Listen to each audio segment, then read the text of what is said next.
नमस्कार, मी करिश्मा. एलव्ही न्यूजच्या बातमीपत्रामध्ये आपल्या सगळ्या दर्शकांचे अगदी मनापासून स्वागत. आपण पाहत आहात एलव्ही न्यूज.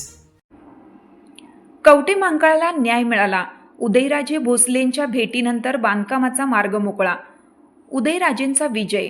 1 वर्ष रखडले कवठेमहांकाळ न्यायालयाचे काम आता सुरू होणार. कवठेमहांकाळच्या न्यायालयासाठी उदयराजे भोसले आक्रमक. 1 वर्ष रखडले काम आता मार्गी. कवठेमहांकाळ प्रतिनिधी. कवठेमहांकाळ येथे जिल्हा सत्र न्यायालय वरिष्ठ स्तर मंजूर होऊन 1 वर्ष उलटले तरी अंदाजपत्रक आणि प्रत्यक्ष बांधकाम सुरू झाले नव्हते. मात्र आता भाजप तालुकाध्यक्ष उदयराजे भोसले यांच्या आक्रमक पाठपुराव्यामुळे या कामाला गती मिळाली असून बांधकाम लवकरच सुरू होणार आहे, अशी माहिती उदयराजे भोसले यांनी रांजणी येथील पत्रकार परिषदेत दिली. 1 वर्ष दुर्लक्ष, आता हालचाली वेगात. उदयराजे भोसले म्हणाले, कवठेमहांकाळ आणि तासगाव येथे एकाच वेळी जिल्हा सत्र न्यायालय मंजूर झाले होते.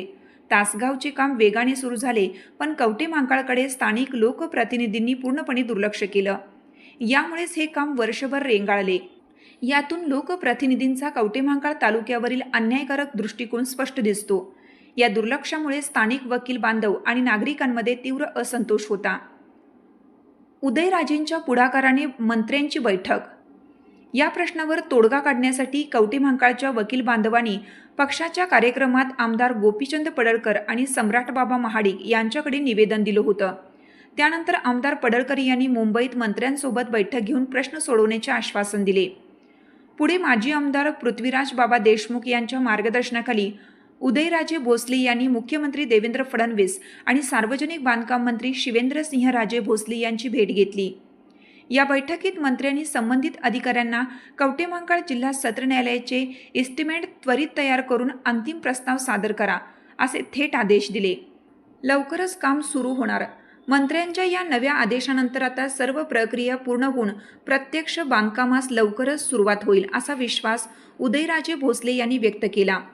उदयराजे भोसले यांच्या या पाठपुराव्यामुळे कवठेमहांकाळच्या जनतेला न्याय मिळण्याच्या दिशेने महत्त्वाचे पाऊल पडले आहे. आपल्या परिसरातील बातम्या पाहण्यासाठी आपल्या एलव्ही न्यूज चॅनलला सबस्क्राईब करा.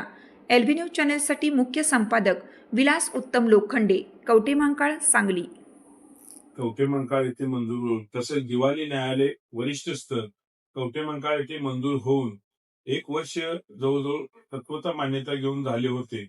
परंतु याबाबत लोकप्रतिनिधींची उदासीनता दिसून आली आणि हे काम रखडले होते. परवाच या भारतीय जनता पार्टीच्या बैठकीमध्ये आदरणीय जिल्हाध्यक्ष सम्राटबाबा गोपीचंद पडळकर साहेब यांच्या नेतृत्वात बैठक झाली आणि हा विषय वकिलांच्या मागणीनुसार आम्ही मांडला. त्यानंतर या प्रकरणासाठी तालुक्यामध्ये गतिशीलता चालू झाली. कालच आपल्या तालुक्यातील वकील संघटनांनी उपोषणाचा इशारा दिला आणि उपोषणाला बसले होते.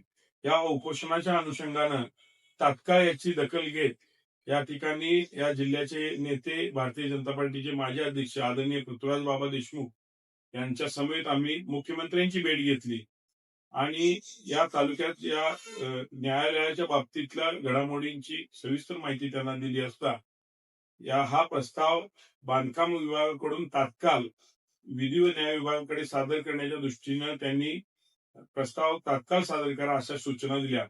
त्याचबरोबर आदरणीय बांधकाम मंत्री शिवेंद्रराजे भोसले यांची भेट घेऊन त्यांना प्रस्ताव, नवीन इमारतीचा प्रस्ताव तात्काळ आराखडा तयार करून त्याबद्दल जिल्हा न्यायाधीशाकडे सुपूर्द करून त्याची मंजुरी घेऊन तो आराखडा या ठिकाणी मुख्यमंत्री महोदयांकडे सादर करण्यासाठी त्यांनीही सूचना दिल्या आणि त्या सूचनेनुसार लवकरच आपल्या कवठेमहांकाळच्या न्यायालयाचा प्रश्न मार्गी लागेल आणि एक सुसज्ज अशी इमारत या ठिकाणी आणि न्यायालय कवठेमहांकाळमध्ये चालू होईल.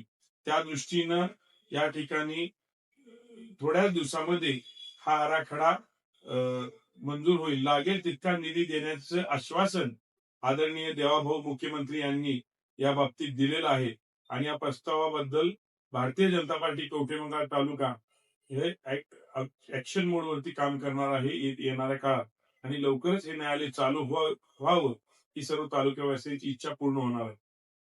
चालू घडामोडींचे अपडेट्स जाणून घेण्यासाठी आपल्या एलव्ही न्यूज चॅनलला सबस्क्राईब जरूर करा, लाईक करा, शेअर करा व कमेंट देखील करा. बेल आयकॉनवर प्रेस करा व नोटिफिकेशन्स मिळवा. पाहत रहा फक्त एलव्ही न्यूज. मुख्य संपादक विलास उत्तम लोखंडे.